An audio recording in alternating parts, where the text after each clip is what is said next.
It's funny coming up here on the All-Star game. We have to bring this up. I mean, basically a movie's A gonna movie, be done. 100%. You have a Hollywood. screenplay written. Yeah, Hollywood. Oh yeah.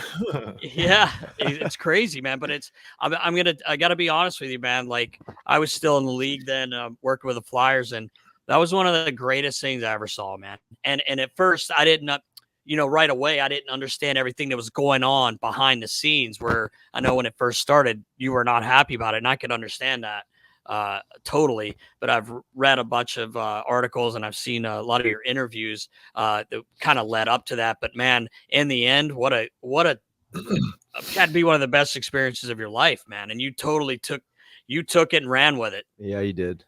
So I don't know if you want to touch on that.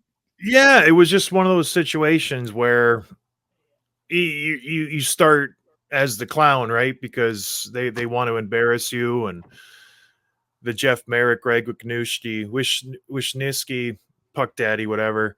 They picked the dummy, picked the guy who can't skate very well, who's going to embarrass themselves, and that was me. So it is what it is. I had Greg on my show a couple weeks ago, and we went back and forth on it, and it was an interesting talk. But I wasn't a fan of it. I didn't like it. No one wants to be the butt of a joke of a couple people, let alone an entire, country. So it started off kind of bad, but then as it progressed and I got more votes and this and that, it was good. I had all these fighters, current and former fighters, reaching out and saying, everybody except for Riley, oddly enough. But no, it was good. Like all these guys, I go to different rinks, and you go to St. Louis, and Chaser and Tony Twist stop by. You go to Buffalo, Rob Ray stops by. Stu Grimson, all these guys, and they're like, "Go for it, man! Like this could be a good thing. Like just embrace it. Don't let the league get you down and stuff like that." And it worked out. I ended up going, obviously, and played okay, which was thank God, because I was so incredibly nervous. Imagine I go out and just lay an egg, and it just played terrible. You know what I mean? So I don't know how it worked out, but it did. And yeah, it was a Cinderella kind of ending. So it was good. I don't know what else to say. It was, Yeah. I don't like talking. It was good. It was great. Well, Yeah. I was a little, again, I didn't understand the whole backstory back in the day, because I was working and I didn't understand it all, but then seeing all this stuff, that's what pissed me off was the fact that they're trying to get you to take a gift or take this or that for you not to go. And I'm like, why wouldn't you embrace this? And just to me, I don't know, but because he's an idiot and he doesn't get it. Right.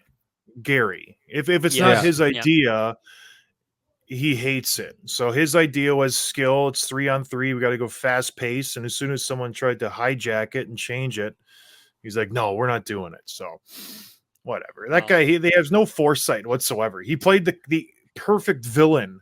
If this was a Disney movie, like this guy played it to a T. So not smart.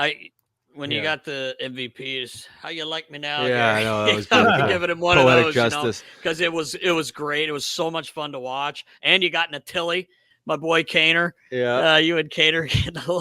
That was great when he came after you. But no, it was awesome to watch. I remember I was just so happy. I thought it was just the coolest thing ever. Yeah. Man. So, was there any truth to when you got dealt from Arizona to Montreal there, buried say they buried you St. John's? Is that part of the strategy? That was like legitimate to try without and a keep doubt. out of? Yeah, it was.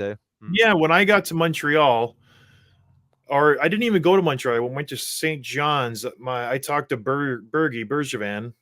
I knew him in Chicago from when he was a scout. Like just kind of, how they give jobs to ex-players. Be a scout, Bergie.